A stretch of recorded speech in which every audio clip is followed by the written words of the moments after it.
Daniel pasal pertama ayat 1-9. Pada tahun yang ketiga pemerintahan Yoyakim Raja Yehuda, datanglah Nebukadnezar Raja Babel ke Yerusalem, lalu mengepung kota itu. Tuhan menyerahkan Yoyakim Raja Yehuda dan sebagian dari perkakas-perkakas di rumah Allah ke dalam tangannya. Semuanya itu dibawanya ke tanah Sinier, ke dalam rumah dewanya. Perkakas-perkakas itu dibawanya ke dalam perbendaharaan dewanya.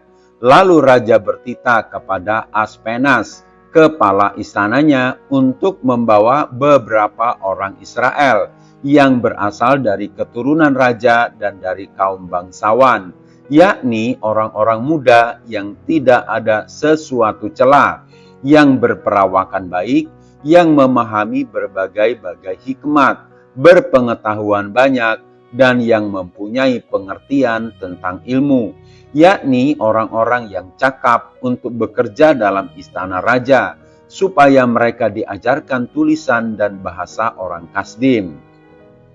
Dan raja menetapkan bagi mereka pelabur setiap hari dari santapan raja dan dari anggur yang biasa diminumnya. Mereka harus dididik selama 3 tahun, dan sesudah itu mereka harus bekerja pada raja. Di antara mereka itu ada juga beberapa orang Yehuda, yakni Daniel, Hanaya, Misael, dan Asaria. Pemimpin pegawai istana itu memberi nama lain kepada mereka.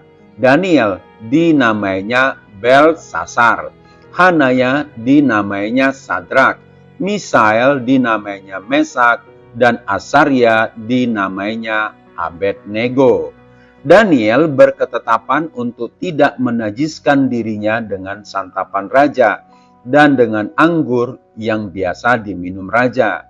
Dimintanyalah kepada pemimpin pegawai istana itu supaya ia tak usah menajiskan dirinya. Maka Allah mengaruniakan kepada Daniel kasih dan sayang dari pemimpin pegawai istana itu. Baca juga 2 Tawarik pasal 36. Hati yang berketetapan bagian pertama.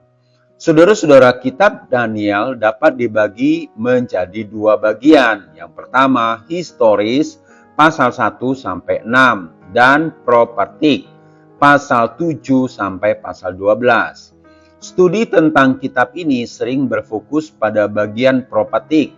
Banyak buku yang telah ditulis untuk membahas penafsiran tentang nubuat-nubuat ini dan keterkaitannya dengan nubuat lain dalam Alkitab. Tetapi bagian historis menawarkan kekayaan nilai, tambang emas bagi pelajaran rohania yang dapat diambil dari kehidupan salah satu tokoh paling agung dalam Perjanjian Lama yang kebenarannya sangat dipuji oleh Tuhan sendiri. Baca dalam Yehezkiel 14 ayat 14. Hanya sedikit yang diketahui tentang tahun-tahun awal Daniel. Namun sepertinya dia bertumbuh dewasa pada masa pemerintahan Yosia, raja baik yang terakhir di Yehuda. Dan dengan demikian telah mengalami kebangunan rohani pada masa itu. Lebih lanjut telah ditunjukkan bahwa nama Ibrani Daniel yang berarti Tuhan adalah hakimku. Dengan rujukannya kepada Allah Israel menunjukkan fakta bahwa orang tuanya mungkin adalah orang yang percaya dan setia. Apapun kebenarannya, adalah jelas bahwa sejak usia dini, Daniel telah menerima landasan yang kuat dan menyeluruh dalam firman Tuhan. Ini adalah persiapan yang sangat penting bagi Daniel. Saudara-saudara, iman Daniel telah diletakkan pada dasar yang teguh, sehingga bisa bertahan melalui api-api ujian yang akan datang. Sayangnya, kebangunan yang dikerjakan oleh Yosia tidak bertahan lama. Setelah kematiannya, kerajaan diteruskan ke serentetan raja yang jahat dan segera berakhir dengan pembuangan orang-orang Yahudi karena Yerusalem dikepung oleh tentara Babel. Banyak orang termasuk Daniel ditawan.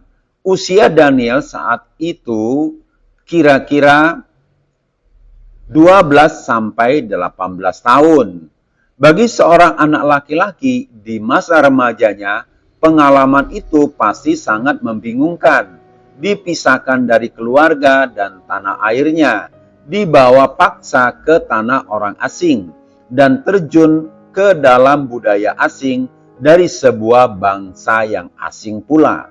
Tetapi Daniel memiliki sesuatu yang bahkan tidak dapat dihapuskan oleh pengalaman yang mengejutkan ini. Dia memiliki tujuan atau ketetapan yang pasti dalam hatinya, yaitu untuk memuliakan Allah dan mentaatinya. Tidak peduli apapun konsekuensinya di dunia. Hati yang berketetapan ini yang sudah ditegaskan sejak usia dini akan menopang Daniel sepanjang hidupnya. Saudara-saudara, ingatlah firman Tuhan dalam Amsal 22 ayat 26 mengatakan, "Didiklah orang muda menurut jalan yang patut baginya." Hal yang dapat kita pelajari dari bagian pertama ini adalah betapa pentingnya memberikan pengajaran yang benar kepada generasi muda, bahkan dari usia dini.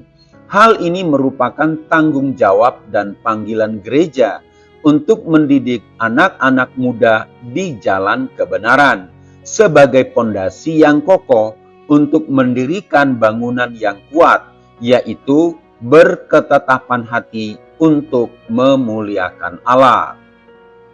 Banyak anak muda yang sedang berada di persimpangan jalan tak berdaya menentukan sikap hati yang berketetapan untuk hidup benar. Banyak yang telah ikut arus dunia. Oleh sebab itu, panggilan gereja adalah mendidik anak-anak muda supaya dapat berketetapan hati untuk melangkah di jalan Tuhan, apapun tantangannya.